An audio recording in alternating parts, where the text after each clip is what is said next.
mga katropa ato makauban karon si Doc Gary Guido Tabius Jr.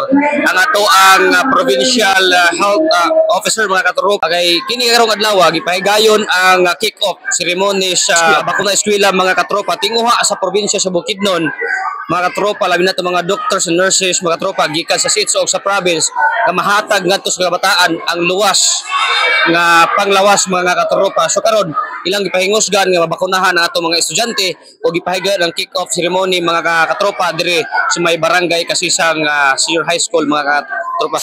Dok, daghan tag mga kabataan karon nga ning salmot niini nga atong gipahigayon nga kick-off ceremony sa bakuna eskwela Dok. Unsa ni nga mga year or grado Dok ang naa karon dire? Ang naakaroon ang atong mga grade 1, grade 4 o grade 7. Dok, unsa ni nga mga bakuna ang gi-inject ato sila? Amo nakita agad niya ang grade 7 adunay o grade 4 ba to? Kining duha ka booster ang lahat left and right mangita mo nakita Dok. For grade 1 o grade 7, yatagan ni sila measles, rubella, tetanus, diphtheria vaccine. Katong grade 4, mga 9 years old ni sila, yatagan ni sila og human papilloma virus vaccine. So kini Dok, iuha gid nato sa probinsya sa Bukidnon nga malayo ang mga kabataan sa sakit. So kita adunay mga hagit karon sa mga viruses Dok. Unsa man ang gibali atong dakong tabang niini nga mga bakuna Dok? Kani siyang bakuna, ang pinaka-critical manggudani is ang consent sa atong mga ginikanan. So dapat masabtan pud sa atong ginikanan ang importansya sa pagbakuna. Ako sa balik ko na ang kaning school-based immunization, kuan ni siya kaning strategiya ni sa gobyerno pero nalimtan siya kay ngano man nag pandemya man ta. Ang pamaagi sa pagtuon sa atong mga estudyante modular or kaning online learning. So wala ta na makuna sa eskwelahan sa panahon sa pandemya. Karon ato siyang gibalik kay nibalik naman po datong face to face na pamaagi sa pag-eskwela. So pinaagi ani mabakunahan nato mga estudyante kay atong mga estudyante pod naman sila sa classroom, tapad-tapad man ni sila sa classroom. So pasabot ana kung naman gani sakit ang usa ka estudyante, matakdan ko niya ang uban niya estudyante kung naamang gani, kung na ako'y sakit. Now kato atong human papilloma virus, likay ito siya sa ginatawag nato na cervical cancer. Ang cancer dili na siya makasakit, dili siya makatakod.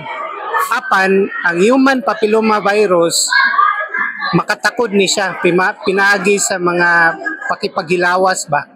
So muni siya pamaagi na makatakod ni siya na atong giprotektahan ang bata, gi-injectionan siya sa iyang edad karon para in preparation na niya kung moabot na siya sa insaktong edad dili po siya magka-cervical cancer.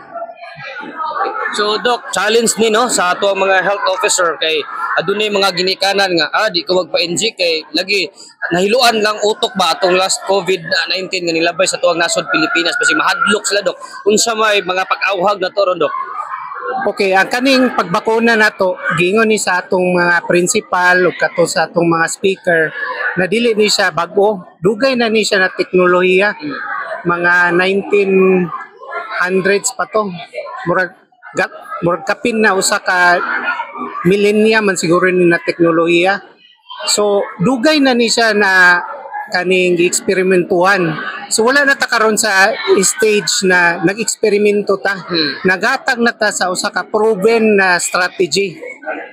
So dako kay ni siya impact ang pagbakuna kay na-prove naman sa siyensya nato na ang pagbakuna kaya niya malikayan ang mga pagkatag sa mga sakit-sakit.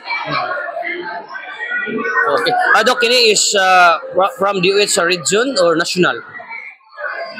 Ang kanina school-based immunization ang nagkuan gyud ani, ang ang naglihok gyud ani, ang naghuna-una ani na strategiya ang DOH plus ang DepEd, ang atong mga national government agencies. Pero usa man ta gobyerno ato po ni siyang ipaabot sa atong mga katawan. Isip parte sa atong gobyerno. So, pila ka bulan or target na to Dok nga mahuman kini. Kay medyo lapad-lapad ang ato ang syudad sa Malaybalay or tibok sa probinsya sa Bukidnon magid ni Dok. Tibok ni probinsya. Actually, last week, nasugdan na dito sa Manolo, dayon gahapon sa Maramag, na sila kick-off. Ang uban po natong mga component ng mga LGUs, napod sila ilang dates ani na magsugod sila. So anton mabakunahan to nato, halos tanan natong mga learners katong grade 1, grade 4 o grade 7. Pero ang pinaka-importante, dili na to bakunahan katong ginikanan na wala ni sugot, nagatag og pagtugot ba, nabakunahan nilang anak. So atong yung panawagan sa atong mga ginikanan na atagan ninyo konsiderasyon kaning pagbakuna sa inyong mga anak. So naa pa dahil hapon Dok nga maginikanan nga walay pagtugot nga bakunahan lang anak. Naay mga pipila ka ginikanan pero kanilang mga rason personal man sa ilahang kuan, so dili pud may makapugos sa ila kay napud sila personal reason. Pero ang role lang sa mga healthcare worker is ipasabot lang sa ilang importansya sa pagbakuna.